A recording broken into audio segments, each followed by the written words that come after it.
আসসালামু আলাইকুম ভিউয়ার্স, কেমন আছেন আপনারা? আশা করি খুব ভালো আছেন। তো গত 6 তারিখে একটি নোটিশ প্রকাশিত হয়েছে, সেটা হচ্ছে যে শিক্ষা সহায়তা ট্রাস্ট সম্পর্কিত।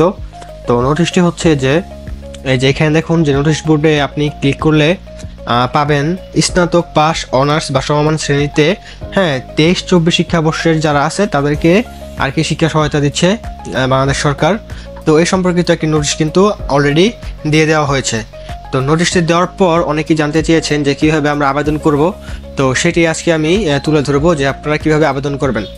তো প্রথমে বলে রাখছি যে এই সম্পর্কিত বা এরকম রিলেটেড আরও অন্যান্য নোটিশ পেতে আপনারা অবশ্যই pmit.gov.bd এই সাইটে আসবেন এবং চেক দিবেন, তাহলে কিন্তু এই নোটিশ বোর্ডে আপনারা কন্টিনিউয়াসলি বিভিন্ন নোটিশ পেয়ে যাবেন। ঠিক আছে, তো বেশি কথা বাড়াবো না, চলুন শুরু করি। তো বিষয়টা হচ্ছে যে নোটিশ বোর্ডে যদি আমরা ক্লিক করি তাহলে এখানে আমরা দেখতে পাবো যে এরকম একটা পিডিএফ আকারে দেওয়া রয়েছে। ঠিক আছে, তো পিডিএফটা পড়ে নেওয়ার পর দেখতে পাবো যে এখানে একটা লিঙ্ক রয়েছে, যে লিঙ্কে প্রবেশ করে অনলাইনে আবেদন করতে হবে। তো আবেদন করার জন্য যা যা লাগবে, কাগজপত্র, তো এই সম্পর্কিত বিষয়গুলো এই লিঙ্কে ক্লিক করার পরেই আমরা জানতে পারবো। তো আগে লিঙ্কে ক্লিক করার পর আমরা এরকম একটা ইন্টারফেসে চলে আসলাম। ঠিক আছে, তো এরকম একটা ইন্টারফেস আসার পর এখানে কিন্তু দেওয়া হয়েছে যে যারা মাধ্যমিক পর্যায়ে তাদের 5,000 টাকা দিবে, আর যারা উচ্চ মাধ্যমিক তারা হচ্ছে 8,000, আর যারা স্নাতক বা সমমান পর্যায়ে ওরা হচ্ছে 10,000 টাকা করে ভর্তি সহায়তা পাবে। ঠিক আছে, তো বিস্তারিত ক্লিক করলে কিন্তু আমরা ওই আগের সাইডে চলে যাব। ঠিক আছে, তো এখানে হচ্ছে যে আবেদনের পূর্বে ব্যবহার নির্দেশিকা, তো এই ব্যবহার নির্দেশিকাগুলো ভালোভাবে পড়ে নেবেন।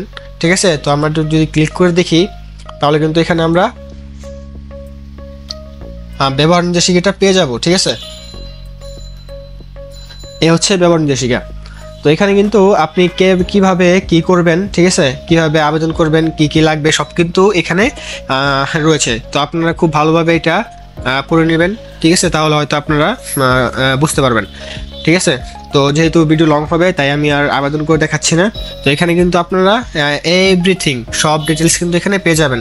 তো আশা করি যে এটা দেখার পর কিন্তু আপনারা আবেদন করতে পারবেন।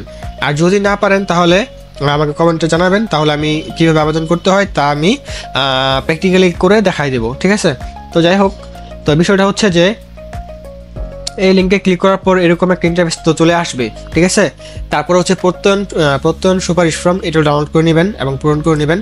তো এটা কিন্তু এরকম থাকবে।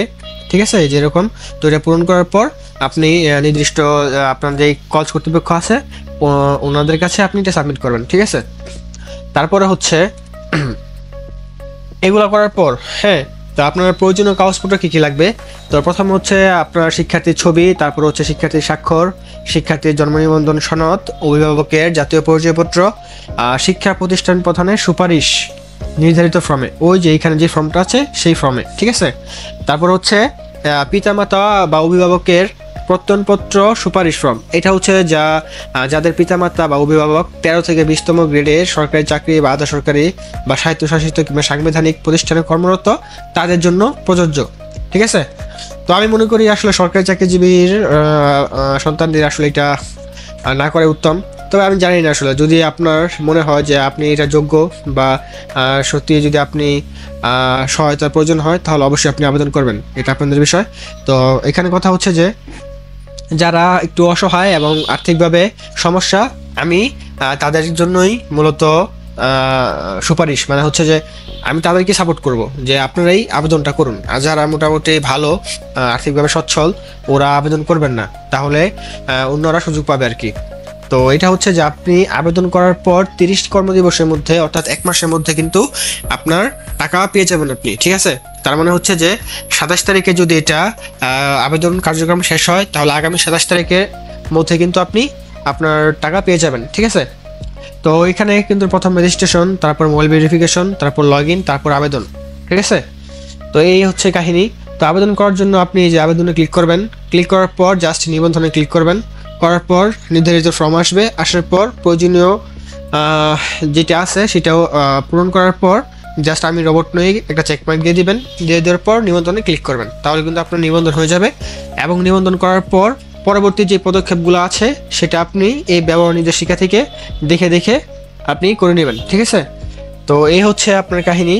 তো যদি আপনি মনে করেন যে তাও পারতেছেন না, তাহলে অবশ্যই আমাকে কমেন্টে জানাবেন, তাহলে আমি প্র্যাকটিক্যালি বিষয়গুলো আবেদন করে দেখাই দেবো। ঠিক আছে, তো আজকে এই পর্যন্তই। সবাই ভালো থাকবেন এবং সুস্থ থাকবেন।